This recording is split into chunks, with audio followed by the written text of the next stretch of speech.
कर्कट राशि व्यक्ति विशेष बृहस्पति चलन 1/5/2024 परठारु केमिति रहिबो। एकादश सर्वं फल ददाति। आसंता 1/5/2024 परठारु कर्कट राशि व्यक्ति विशेष एकादश स्थान रे गुरुंकर अवस्थान बा वृष राशि रे अवस्थान समस्त प्रकार शुभ फल प्रदान करिबो।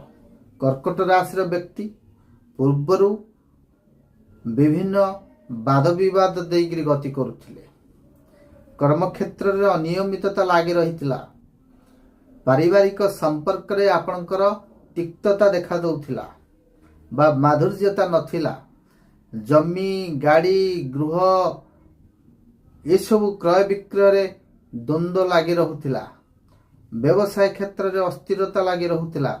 मन विचलित होउथिला। एमिति कि जॉब छाड़ी देवी बोली आपण चिंता करुथिले।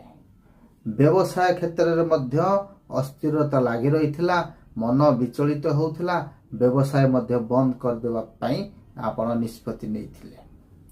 संसार प्रति मध्य आपणकर वितृष्णा आसुथिला। ये समस्त प्रकार कार्य रे वर्तमान पूर्णच्छेद पड़ी जीवो।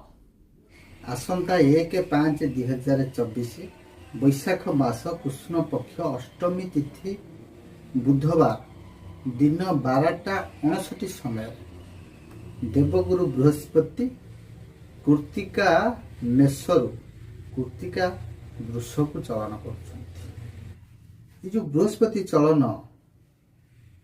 आसंता 14/5/2025 पर्यंत वृष राशि रहिबे।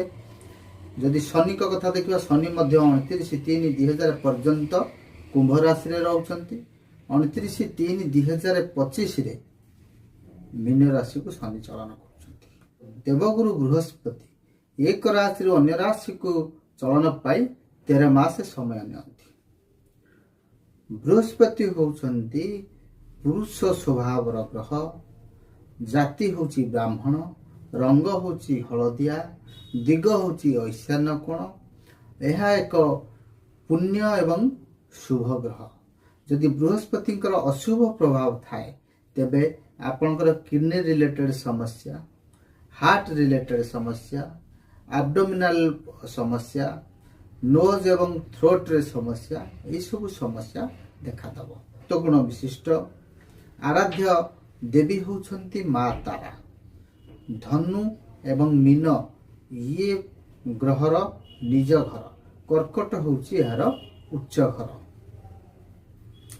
जदि बृहस्पति दृष्टि कथा में विचार करिबा तेबे पंचम भाव को दृष्टि, सप्तम भाव को पुनर्दृष्टि, नवम भाव को मध्य दृष्टि। जदि आमे राशि गोचर फल कथा विचार करिबा देखंतु गोचर फल सब बेले आमे बृहस्पति शनि एवं राहु को गोचर को लेकर प्रेडिक्शन करिथाउ। कारण बृहस्पति 13 मास, राहु 18 मास, शनि 2.5 वर्ष समय नियंती गोटे राशि रु अन्य राशि की जीवा पाए। किंतु गोचर फलटा जदि गोटे व्यक्ति आमे विचार करिबा तबे हमको प्रथम देखिबा को पड़िबो लग्नाधिपति एवं राशियाधिपति ये उभय कर गोचर को स्थिति रे अछि। ये हला नंबर 1। नंबर 2 होची मनकर दशा वर्तमान चली आपणकर शनि महादशा चली। तेणु शनि गोचर रे को जगार अछंती। ता सहित आपणकर जर मंगलकर अंतर्दशा चली। मंगल को जगार अछंती। ये उभय को हमको विचार करिया को पड़िबो। दशा महादशा कर ग्रह कोठी गोचर करुचंती, लग्नाधिपति को जगार गोचर करुचंती, राशियाधिपति को जगार गोचर करुचंती एवं अन्य ग्रह मानकर गोचर स्थिति किभଳି अछि ताकू नै हमको प्रेडिक्शन करिया को पड़िबो। आपण विभिन्न दिगरु अर्थागमनर सूचना रहिछि। अटकी रहितिबा पैसा आपण फेरी पाइबे। नूतन कर्मयोग सृष्टि करिवो। जदि कर्मक्षेत्र रे अछंती तेबे आपणको प्रमोशन किंबा लाभदायक स्थानांतर ଯୋଗ ମଧ୍ୟ ରହିଛି। ପାରିବାରିକ କ୍ଷେତ୍ର ମଜବୁତ ହବ, କାରଣ କର୍କଟ ରାଶି ବ୍ୟକ୍ତି ହେଉଛନ୍ତି ପରିବାର ପ୍ରେମୀ। ପରିବାରକୁ ବାନ୍ଧି ରଖିବାର ଉଦ୍ୟମ ଏମାନେ ସବୁବେଳେ କରିଥାନ୍ତି। ପରିବାର ଠାରୁ ଦୂରେଇ ରହିଲେ ଏମାନେ କଷ୍ଟ ପାଇଥାନ୍ତି। ଏମାନେ ଇମୋସନାଲ ହେଇଥାନ୍ତି, ସେଣ୍ଟିମେଣ୍ଟାଲ ହେଇଥାନ୍ତି, ଅନ୍ୟର ଦୁଃଖରେ ଦୁଃଖୀ ହେଇଥାନ୍ତି। ସାହାଯ୍ୟ ସହାନୁଭୂତିର ମାନସିକତା ଏମାନଙ୍କର ଥାଏ। ମାଙ୍କୁ ବେଶୀ ଭଲ ପାଇଥାନ୍ତି,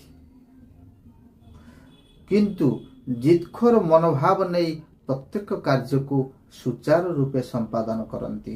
ଅନ୍ୟମାନେ ଯେଉଁ କାର୍ଯ୍ୟରୁ ମୁହଁ ଫେରାଇ ନେଇଥାନ୍ତି, ଏମାନେ ଏ କାର୍ଯ୍ୟକୁ ଚ୍ୟାଲେଞ୍ଜର ସହିତ ନେଇ ସୁଚାରୁ ରୂପେ ପରିଚାଳନା କରିଥାନ୍ତି।